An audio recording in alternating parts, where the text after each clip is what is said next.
મેં તો સપનું જોયું સાહેબ, લખી લેજો, ગુજરાતી પિક્ચરને 11 ઓસ્કર એવોર્ડ મળવાના, ભારતની ટીમ ફૂટબોલનો વર્લ્ડ કપ જીતવાની. ક્રિકેટમાં તો અનુષ્કા છે ત્યાં સુધી મેળ નહીં પડે, પણ ભારતની ટીમ ફૂટબોલનો વર્લ્ડ કપ જીતવાની સાહેબ. અને તમારા બધા ગુજરાતીઓનો આશીર્વાદ છે. આ ભાઈડો વ્હાઇટ હાઉસમાં એના ખર્ચે ડાયરો કરવા જવાનો છે. Life has a no push button, dreams has a no expiry date and time takes no holidays. ભલા માણસ, સપના તો કોઈ દી નબળા ન જોવા. યુવાનોને જેટલા બેઠા છે, અબ્દુલ કલામ સાહેબનું આ વાક્ય મને બહુ ગમે છે કે સપના ઈ નથી કે જે તમને નિંદરમાં આવે છે દોસ્ત, સપના તો એને કહેવાય જે તમારી નિંદર હરામ કરી દેવાના. સપના જોઈને પાછું સમયસર જાગવું પડે. સુરત જવું હોય તો પોરબંદરની બસમાં ન બેહાય. એના માટે સમયસર જાગવું પણ એટલું જરૂરી છે સાહેબ. એટલે કહું છું કે દેશ માટે કોઈ સપના જોયા તો એ સાકાર થાય છે. તમે તમારા પાટણને પ્રેમ ન કરતા હો તો તમે દેશને કોઈ દિનો પ્રેમ કરી શકો. આ વાત બહુ સ્પષ્ટપણે સમજી લેજો. ચેરિટી બિગિન્સ ફ્રોમ હોમ યાર. પાટણ મારા પાટણ જેવું ગામ ન થાય. આટલો કરંટ અને આટલા કલર સાથે રોજ હવાર પાડે ને તમારી, તો સાહેબ પાટણ છે એ અદ્ભુત બને છે જ ઓલરેડી. પણ એનું ગૌરવ તો જળવાય રહી. પાટણ વિશે કોઈ પાસે સાંભળી કે કોઈ પણ કોમ ના હો. સ્વામી સચ્ચિદાનંદજી જાપાન ગયેલા, બહુ નાનકડી ઘટના છે પણ મને બહુ ગમે છે એટલે હું કાયમ મારા ડાયરામાં કહું. એમાં જાપાનના એક યુવાનને એક સવાલ પૂછેલો કે તારો ભગવાન કોણ છે, તું કોને માને છે? આપ જાણો છો કે આખા વિશ્વની અંદર બુદ્ધિસ્ટો છે. એટલે યુવાને કીધું કે આઈ એમ બિલોંગ્સ ટુ બુદ્ધ. બુદ્ધ મારો ભગવાન છે, બુદ્ધ મારો ઈષ્ટ છે, બુદ્ધ મારો ગોડ છે. સચ્ચિદાનંદજીએ બહુ બીજો સવાલ બહુ બુદ્ધિપૂર્વક નો કર્યો હોય કે માફ કરજે, બુદ્ધ તારો ભગવાન છે પણ બુદ્ધ જો તારા દેશ ઉપર આક્રમણ કરે તો? એક જ સેકન્ડના ખચકાટ કર્યા વગર સાહેબ યુવાને એટલો જવાબ આપ્યો હતો, માફ કરજો, બુદ્ધ મારો ભગવાન છે પણ મારા દેશ ઉપર આક્રમણ કરે તો હું એની હારે લડી લઉં ને એનું માથું ઉતારતા સહેજ પણ ખચકાવું નહીં, કારણ કે મારા રાષ્ટ્ર કરતા મોટો કોઈ ધર્મ ન હોય શકે, મારા દેશ કરતા મોટો કોઈ ધર્મ ન હોઈ શકે સાહેબ. આહા, આ વાત પાયામાંથી કદાચ શીખવવાની ક્યાંક રહી ગઈ. આપણે પેલા બ્રાહ્મણ, વાણિયા, દરબાર, હિન્દુ, મુસલમાન, શીખ, ઈસાઈ એટલું બધું વધારે ગોખાઈ ગયું ને આપણને કે આપણે ભારતીય છીએ એ સાલું બહુ છેલ્લે આવે છે, છેલ્લે આવે છે. એટલે તો આ દેશ ઉપર આટલી પ્રજાઓ રાજ કરી જાય. વિચાર તો કરો. મને એક તો રાજા બતાવો આપણા દેશમાંથી ગયો હોય ને બહારથી હાથમાં ગીતા લઈને ગયો હોય, કાલે ભાઈ કા ગીતા સ્વીકારી લે, હિન્દુ થઈ જા અને કાન કર તું ભલા માણસ, માથું ઉતારી લો. આવો એક પણ રાજા ભારતમાં, એટલે નપાણિયા રાજા નહોતા પણ આ દેશની પ્રજાને શીખવવામાં જ નહોતો આવ્યો. આપણા સંસ્કાર એવા હતા. તો હવે વતન માટે મરવાની જરૂર નથી, વતન માટે જીવવું બહુ જરૂરી છે બુદ્ધિપૂર્વકનું. દેશને પ્રેમ કરી, દેશને કે ભાઈ મારે જરૂર છે યાર, વર્ષ આઈરામને જીવવું જ પડે. અને એટલે યાદ કરાવી દઉં તમને કે ઈરાન ઉપર આક્રમણ કરતા પહેલા સિકંદર જ્યારે આખી દુનિયા જીતવા નીકળેલો સાહેબ, ત્યારે એના ગુરુ એરિસ્ટોટલ પાસે જઈને ઉભો રહીએ. વિશ્વના નકશામાંથી આ એક વાત મને ગમે છે એટલે કહું કે ગુરુદેવ મને આશીર્વાદ આપો, મને કોઈ એવી ટિપ્સ આપો કે હું આખી દુનિયાને જીતી શકું. ત્યારે એરિસ્ટોટલે એટલું કીધું કે તું અંતે તને નિરાશા સિવાય કંઈ મળવાનું નથી સિકંદર. અને ત્યારે એને કીધું કે નહીં, તમે મારા નિર્ણયને અફર નહીં કરી શકો, તમે મને કોઈ ટિપ્સ આપતા હોય તો આપો. ત્યારે એરિસ્ટોટલે એટલું કીધું કે શું કરવું છે તારે? તો કે હું પહેલી વાર ઈરાન ઉપર ચડાઈ કરવા જાઉં છું. અને ત્યારે એરિસ્ટોટલે એટલી ટિપ્સ આપેલી કે તો ઈરાનનો એકેય કવિ જીવતો ન રહેવા દેતો, ઈરાનનો એકેય ચિત્રકાર ન બચે, ઈરાનનો એકેય વાર્તા કેવા વાળો ડોહલી ન જીવવા જોઈએ.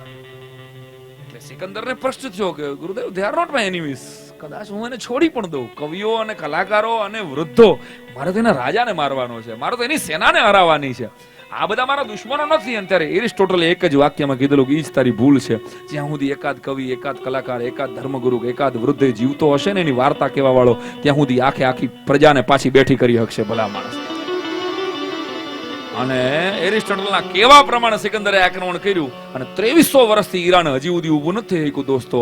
અને પૂરા ગૌરવ સાથે, પૂરી જવાબદારી સાથે હું આ વાત કહી રહ્યો છું કે હિન્દુસ્તાન ઉપર હજારો પ્રજાએ લાખો વાર આક્રમણ કર્યા અને છતાંય જે મંત્રોથી ભગવાન રામના લગ્ન થયા હતા એ જ મંત્રોથી મારા ને તમારા લગ્ન થયા છે. આ સંસ્કૃતિ હજી જીવે છે. આની પાછળનું કારણ કે આપણા કલાકારો, કવિઓ, સંતો, ધર્મગુરુઓ હજી જીવે છે. એટલે એ પ્રજાને આખી પાછી બેઠી કરી હતી. એટલે તો એનું ગૌરવ રાખજો. એકાદ દાઢી વાળો કદાચ શેતાન નીકળે એટલે જગત ભરના બધા દાઢી વાળા શેતાન ન હોય, આટલું તમારા સંતાનોને શીખવજો. To be very frank. અને મારા સિવાય આ વાત નહીં કરે. એકાદ ટમેટું હળેલું નીકળે એટલે જગતના બધા ટમેટા હળેલા ન હોય સાહેબ.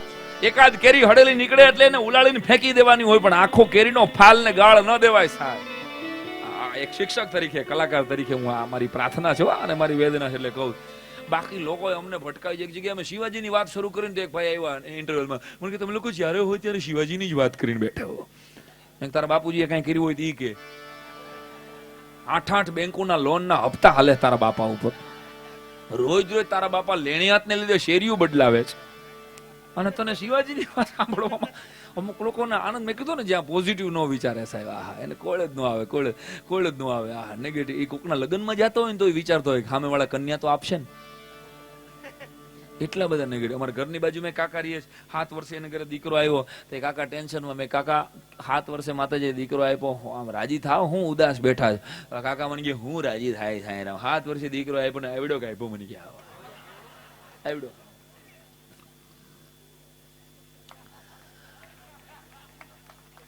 આ નો રાજી થાય એટલે રાજી રહેવું. ફરી ફરીને કહું છું, પાટણ જેવું ગામ ન મળે. જે જ્ઞાતિ મને મળી છે એવી જ્ઞાતિ ન મળે. જે પત્ની, જે બાળકો, અરે જે મારા વડીલો મળ્યા, આવા વડીલો કોક દિવસ તો સવારના પોરમાં તમારા ભગવાનને રોજ ઉઠીને એટલું તો કયો થેન્ક યુ ભગવાન, આવું ઘર ને આવો પરિવાર ને આવું ગામ આવો દેશ ન મળે.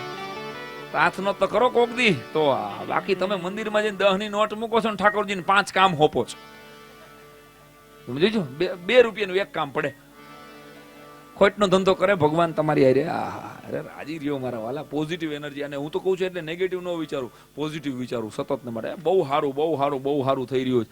તો એવું વિચારશો ને એટલે નબળું હોય છે ને એ સારું થવા માંડશે. હા, કારણ કે તમે એક વાક્ય મારું યાદ રાખજો, વેદાંતના સૂત્ર જેવું કહું છું કે જો તમે આજે સુખી ન હો ને તો તમે આવતીકાલે કોઈ દી સુખી નથી થવાના છે.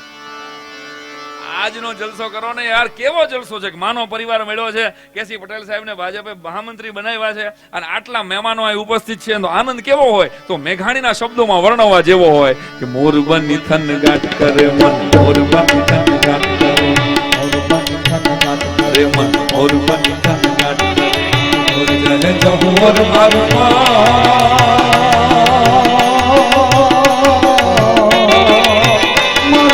મોર બની ધન ગાટ કરે મન, મોર બની ધન ગાટ કરે મન, મોર બની ધન ગાટ કરે મારું મન, મોર બની ધન ગાટ કરે મન, મોર બની ધન ગાટ કરે, મોર બની ધન ગાટ કરે મન, મોર બની ધન ગાટ કરે.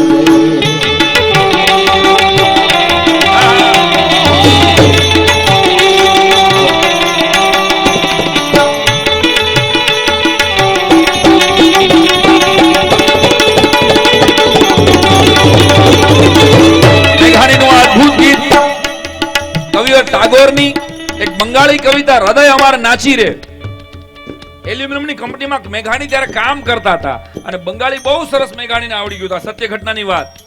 રામલીલામાં આ ગીત આપણા જ ઓસમાણ મીરે ગાયું અને યુવાનો સુધી વધારે ઝડપથી પહોંચ્યું. કર વધાવો ઓસમાણ મીરને મારા ભાઈબંધ.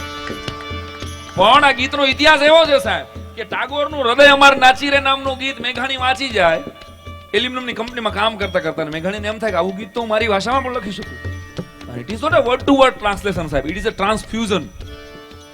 અને આ ગીતનો ટ્રાન્સફ્યુઝન કરેલો ભાવાનુવાદ લઈને જાય ટાગોરને રૂબરૂ મળે કે mister Tagore, I am a Gujarati poet and I am writing a transfusion song of your original હૃદય અમર નાચી રે. ત્યારે ટાગોર આ ગીતને સાંભળીને એને ગુજરાતી આવડતું નહોતું પણ આનું ફોનેટિક્સ જોઈને એટલું કીધું કે મિસ્ટર મેઘાણી તમે મારા ઓરિજિનલ ગીત કરતા વધારે અસરકારક ભાવાનુવાદ કર્યો છે, કોંગ્રેચ્યુલેશન. હવે એના શબ્દો 100 વર્ષ પહેલાના સાંભળજો, આની મજા લેજો. શું લખે છે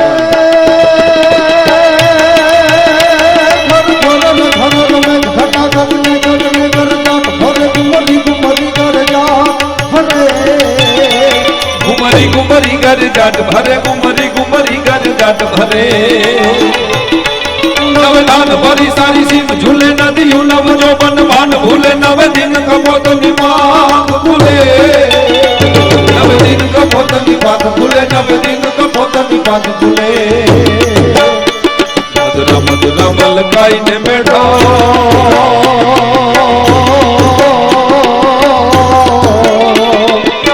સુને હસુમાત કરે ગગને ગગને ગુમરાઈને પાગલ મેઘ ઘટા કર જાટ કરે મન, મોર બની ધન ગાટ કરે મન, મોર બની ધન ગાટ કરે મારું મન, મોર બની ધન ગાટ કરે મન, મોર બની ધન ગાટ કરે, મોર બની ધન ગાટ કરે મન, મોર બની ધન ગાટ કરે, મોર બની ધન ગાટ કરે વના, મોર બની ધન ગાટ મોરલો બનીને થનગાટ કરે મારું મન, મોરલો બનીને થનગાટ કરે.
અજમાન નથુ તણ કુંવર યાલણ સોય તણી રથ સંભરિયા ભાઈ સોય તણ સંભરિયા ભાઈ સોય તણી રથ સંભરિયા મારું મન મોર બની તન ગાટ કરે મન મોર બની તન ગાટ કરે મોર બની એમ નહીં બરાબર આપણે બે તો ગાય છે આમ ભલે ગાય નથી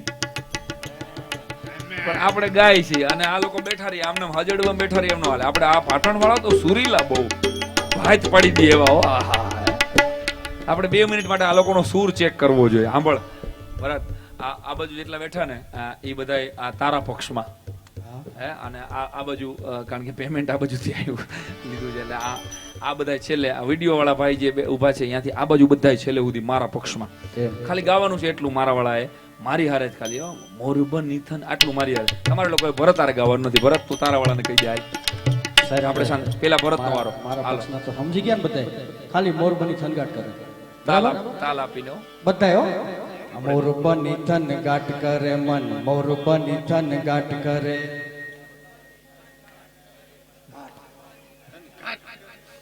ગમણમાંથી પાડા રણકતા હોય ને એમ અવાજ આવ્યો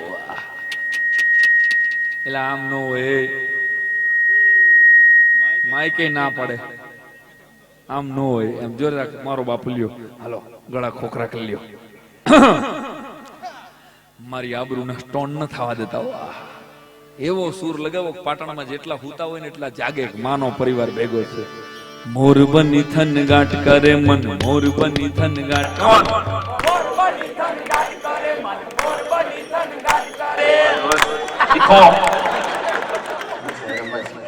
મારામાંથી શીખે આપણામાંથી શીખે અનઘોર ચહે જહુર મારવા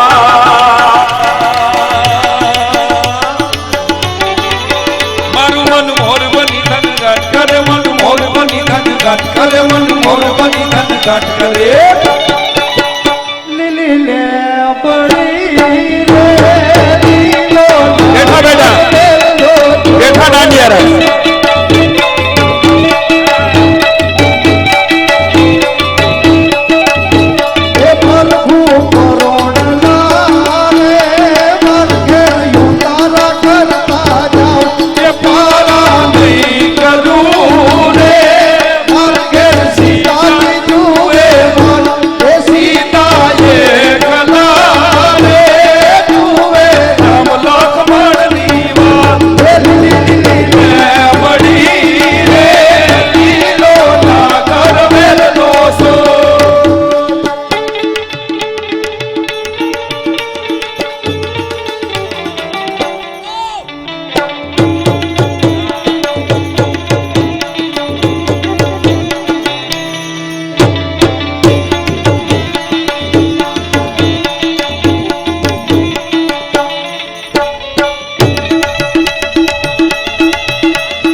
આષાઢનું વર્ણન હાય હાય મેઘાણીના શબ્દોને બિરદાવતા શૃંગારની વાત મેઘાણી કેવી લખે આજથી 150 વર્ષ પહેલા કવિ કોઈ નવયૌવના આમ ઝરૂખે ઊભી છે અને ધીમો ધીમો ધીમો વરસાદ પડી રહ્યો અને આ યૌવના પોતાના વાળને છંટકોરી રહી છે આ દ્રશ્ય એક ચિત્ર જે કેમેરાથી કેચઅપ કર્યું છે મેઘાણીએ આના શબ્દો કવિ છે ને એક ફોટો પાડી લે છે અને એ ફોટાને પોતાની રીતે કલાત્મક શબ્દોથી ઉપમા અલંકારોથી કેવી રીતે બિરદાવે મેઘાણીનો શૃંગાર સાંભળજો સાહેબ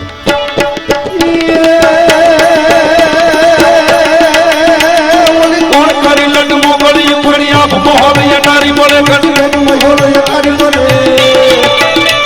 ઉડી મેઘ મોહલ યટારી કરે ઉડી મેઘ મોહલ યટારી કરે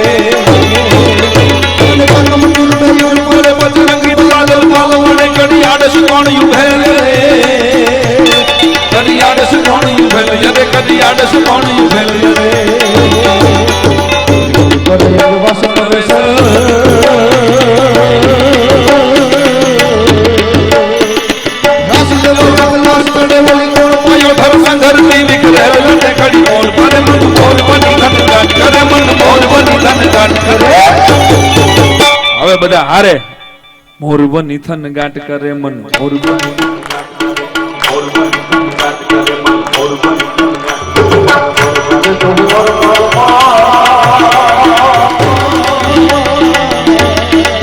મારું મન મોરબની થન ગાંઠ કરે મન મોર